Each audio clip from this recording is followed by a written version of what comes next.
Assalamualaikum warahmatullahi wabarakatuh. Nama saya Saputra Rizky. Kali ini saya akan mengerjakan UAS Pengawas Sistem Informasi, program studi Sistem Informasi. Kali ini soalnya sebutkan software di sekitar kalian dan jelaskan proses pembuatannya. Soal nomor 2, berikan contoh real rencana implementasi sistem. Soal nomor 3, jelaskan prosedur untuk meningkatkan maintainability. 4. Berikan perbedaan antara real-time processing dengan online processing. Soal kelima, jelaskan penggunaan software Capability Measuring Methods atau CMM. Nomor 6, presentasikan ringkasan dari jurnal mengenai metode pengembangan sistem. Kali ini saya akan menjawab soal nomor 1. Jelaskan software setelah kalian. Jelaskan proses pembuatan software tersebut. Awal-awal, saya ini menggunakan software yang berbentuk aplikasi dengan menggunakan web Figma. Ini cara pembuatannya itu saling terkaitan satu dengan sama lain dalam pembuatan software Figma ini. Yang kedua, software ini pembuatan desain ini aplikasi tersebut dengan mobile bisa merubah dengan desain coding yang berupa codingan, bisa software ini dalam berbentuk desain ke coding. Terus ini adalah tampilan awal software tersebut dengan saya membuatnya dengan tampilan awal login tersebut. Selanjutnya ini dari tampilan menu dari aplikasi yang saya telah buat. Dan soal nomor 2, contoh implementasi. Ada banyak contoh implementasi yang dapat Anda perhatikan dalam kehidupan sehari-hari. Mulai dari kebijakan sederhana yang implementasinya cukup melibatkan satu implementator atau pihak yang mengimplementasi, hingga kebijakan yang lebih kompleks memerlukan keterlibatan lebih banyak pihak. Contoh dari implementasi kebijakan kehidupan nyata antara lain program pengentasan kemiskinan, pembangunan infrastruktur publik masyarakat, dan implementasi kurikulum pendidikan berbasis daring di tengah masa pandemi virus. Soal nomor 3, meningkatkan maintainability. Prosedur untuk meningkatkan maintainability tersebut adalah menerapkan SDLC dan SWDLC, menginvestasikan definisi data standar, menggunakan bahasa pemrograman standar, merancang modul-modul yang struktur dengan baik, mempekerjakan modul yang dapat digunakan kembali, mempersiapkan dokumentasi yang jelas, terbaru, dan komprehensif. Soal nomor 4, perbedaan antara real-time processing dengan online processing.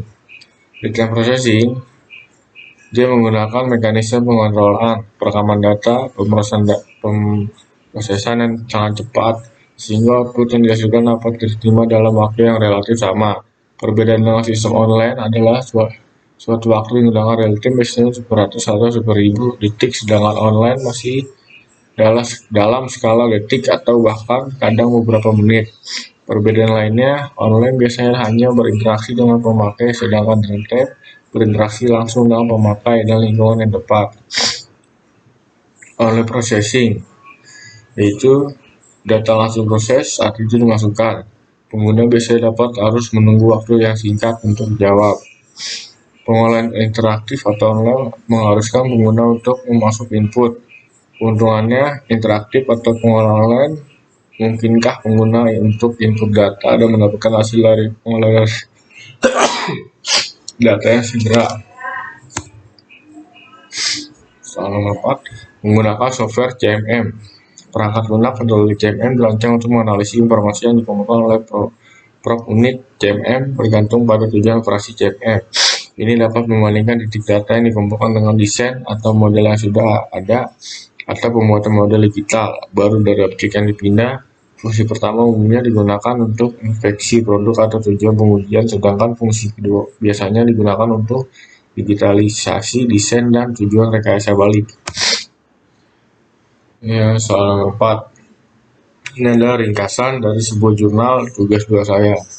Ringkasannya waterfall, permasalahannya berdasarkan kondisi tersebut, maka diperlukan sebuah sistem informasi yang dapat memudah proses kaji dan menyelesaikan kesalahan pada saat mengolah data, sehingga dapat menghasilkan laporan dan mengolah data efisien.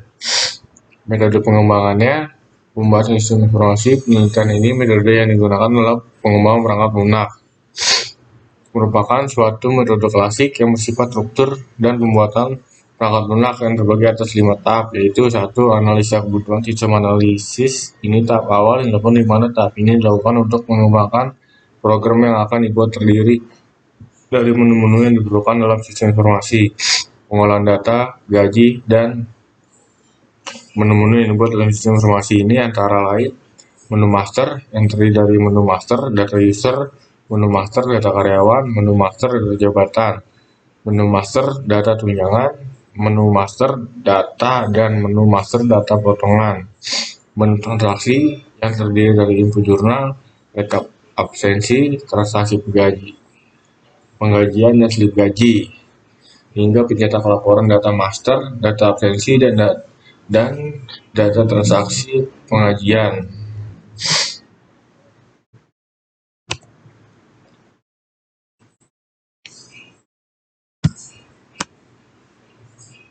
Selanjutnya, kesimpulannya, berdasarkan pembahasan sebelumnya mengenai perancangan sistem informasi, pengajian pada SMK Bina Karya Karyawan dapat disimpulkan bahwa jelas sekali dengan penerapan sistem yang baru akan sangat membantu dalam pengolahan data transaksi penggajian per bulannya. Sistem informasi pengolah data pengajian ini dalam menjalankan sistem baru ini menjadi lebih mudah dan pengolah data tercatat menjadi lebih efektif. Selanjutnya, ini adalah ringkasan jurnal EGIL. Permasalahannya, minimnya kreativitas guru tidak menjadi hambatan. Selalu ada solusi yang dapat mengerjakan masalah itu secara cepat dan tepat. Salah satu strategi yang mungkin dapat digunakan untuk menerapkan metode EGIL yaitu sebuah strategi yang mengutamakan kecepatan, kolaborasi, internet, dan eksekusi.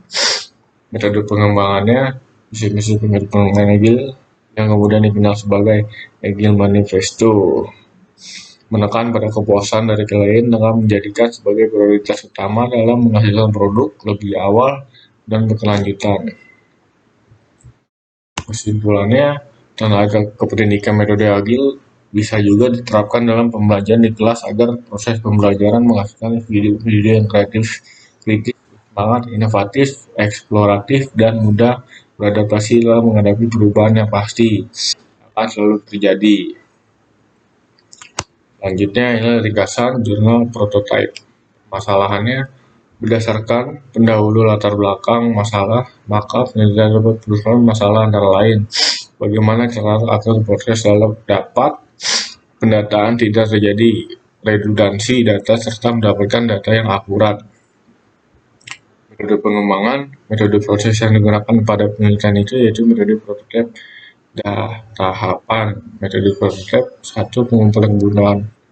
Langkah pertama yang kalian harus dalam tahapan metode prototype adalah mengidentifikasi seluruh perangkat dan permasalahan. Penting adalah analisis dan identifikasi kebutuhan garis besar dari sistem dipecahkan. 2. Membangun prototipe. Langkah selanjutnya adalah langkah metode prototipe, membangun prototipe yang berfokus pada penyajian, misalkan membuat input atau output hasil sistem. Sementara hanya prototipe saja dan selanjutnya akan ada tindak lanjut yang harus dikerjakan. Sebelum langkah ke langkah selanjutnya ini bersifat wajib, yaitu memeriksa langkah 1 karena itu adalah bentuk keberhasilan dan proses yang sangat penting. Ketika langkah 1 dan 2 terdapat yang kurang atau salah ke depannya, akan sulit sekali melanjutkan langkah selanjutnya. Kesimpulannya,